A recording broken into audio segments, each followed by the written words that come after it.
By the 1920s, Detroit had become something unprecedented, a city built around speed.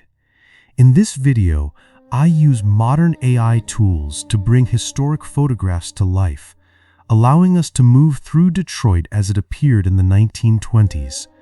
What you're about to see is a city that industrialized time itself. This is Detroit in 1900. Population 285,000. A regional manufacturing center on the Detroit River. The city produced stoves, ships, and pharmaceuticals. Over 300 small factories operated. The pace was ordinary. Then came the automobile. In 1903, Henry Ford founded his company in a converted wagon factory. 12 workers assembled cars one at a time. Each car took 12 hours to build. Ford produced 1,700 cars that first year. The work required skilled craftsmen. Wages averaged $2.34 daily. The city remained unremarkable. In 1908, Ford introduced the Model T. The car sold for $825. That was 18 months of wages for a factory worker. Production remained slow. Workers moved between stations carrying parts. Ford produced 10,000 cars that year. Then Ford did something no one had attempted before. In 1913, the Highland Park plant introduced the moving assembly line. This included diamonds sold by the fallen glass. Ford had studied slaughterhouses in Chicago. The disassembly line moved carcasses past stationary workers. Ford reversed the concept. The chassis moved. Workers stood still. Each worker performed one task, the same motion, over and over, 8 hours daily. One worker tightened 4 bolts every 45 seconds. Another installed wheels, 2 wheels per minute. The next man attached doors. Assembly time dropped from 12 hours to 90 minutes. The work required no skill. Ford could train a worker in days. Most tasks took less than 1 hour to learn. Some took minutes. English was unnecessary. Workers learned through demonstration.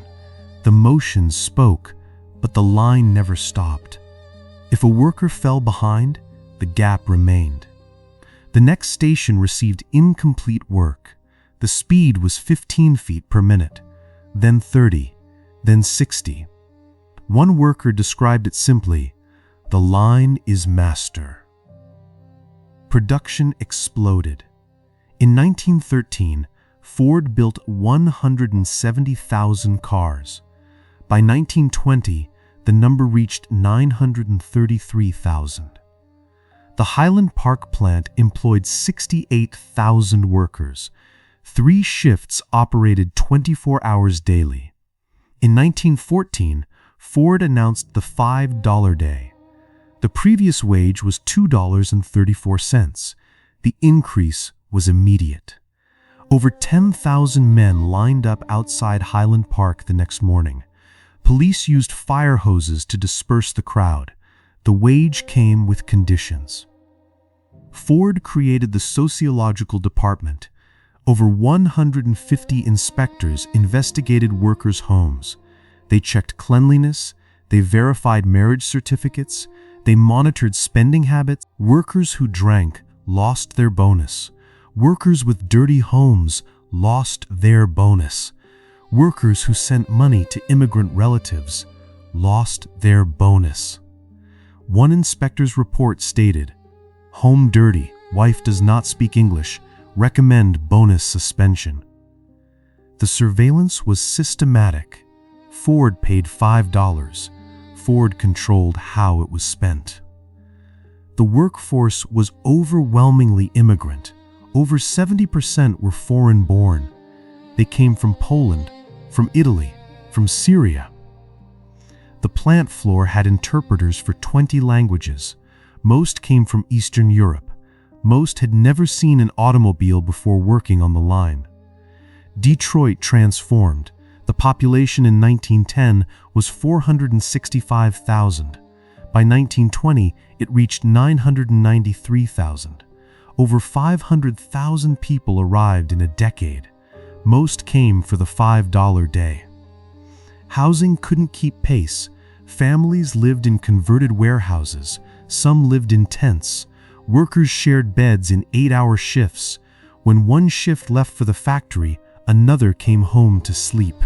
The same bed served 3 men daily. Rent for 2 rooms consumed half a worker's wage. The neighborhoods expanded around Highland Park. Polish workers settled in Hamtramck. The community grew from 3,500 in 1910 to 48,000 in 1920. Children played in streets black with industrial soot. From Village of Miracles and Spirituals cough on in Munch rule and closing. The air smelled of oil and scorched metal. A Model T cost $440 by 1920. A Highland Park worker earned $5 daily, 6 days weekly. That meant 4 months of wages. Most workers never owned the car they built. The River Rouge complex opened in 1928. The facility covered 1,100 acres. It was the largest industrial complex ever built. Raw materials entered one end, finished cars exited the other. Iron ore arrived by ship, coal came by rail. The complex produced its own steel. It generated its own electricity. Over 100,000 workers operated the facility at peak. One worker described Rouge as a city within a city. The complex had its own police force, its own fire department. Workers could spend their entire day inside. Many never saw the sky. The building had no windows in production areas. A Model T rolled off the line every 24 seconds. The speed was relentless. Injuries were common. The machinery had no guards. Moving belts caught clothing. Presses crushed hands. Hot metal splashed. Burns were routine. Workers who were injured were dismissed. No compensation system existed. The company simply hired replacements. Turnover exceeded 300% annually in some departments. Ford hired 3 workers to keep 1 position filled. Men quit after days. Some quit after hours. The work was repetitive. The pace was punishing. The surveillance was constant, but the line never slowed. Michigan had no minimum age for factory work until 1921. Boys as young as 14 worked the line. In search, they earned $3 daily. Their hands were smaller. They could reach into tighter spaces. Accidents among young workers were not separately recorded. The contrast was stark. Henry Ford became one of the richest men in America. His net worth exceeded $200 million by 1925. Meanwhile, workers who built the cars lived in tenements. Their children worked beside them. Their beds were never empty. Ford revolutionized the automobile. The Model T cost $825 in 1908. By 1925, the price dropped to $260. A factory worker could afford one. Original. Over 15 million Model Ts were produced between 1908 and 1927. The assembly line method spread. Other manufacturers adopted it. General Motors opened plants in Detroit. Chrysler followed. The principle remained the same. Break work into smallest steps. Time each step. Eliminate waste motion. Speed the line. By 1929, Detroit produced 5.3 million vehicles annually. That was 80% of all American cars. The city's economy depended entirely on automotive production. Other industries used the same methods: appliance manufacturers, food processing plants, clothing factories. Then the Depression came. In 1930, production dropped to 2.9 million vehicles. By 1932, it fell to 1.3 million. Unemployment in Detroit exceeded 50%. The auto plants cut wages, they cut hours, they cut workers. The Rouge employed 100,000 workers in 1929. By 1932, the number was 35,000.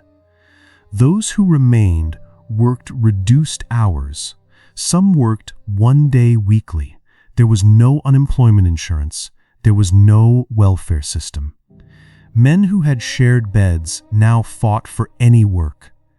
The assembly line had created unprecedented prosperity.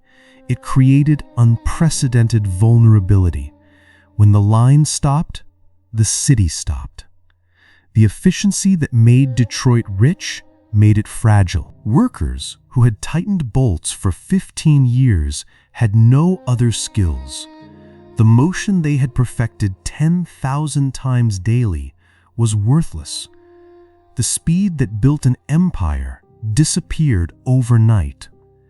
Detroit in the 1920s proved something about industrial progress. Production could be infinite, growth could be exponential. But the system that created efficiency also created dependence. The method that revolutionized manufacturing revolutionized vulnerability. The moving assembly line changed the world. Every modern factory uses the principle. The trade-off remains: speed versus humanity, efficiency versus dignity, progress versus price. The photographs you've seen were taken between 1910 and 1930. They were restored using AI. The people in them built the modern world. They stood beside the line. They tightened the bolts. They paid the price of speed. If you found this interesting, consider subscribing. There are more cities and more stories to explore.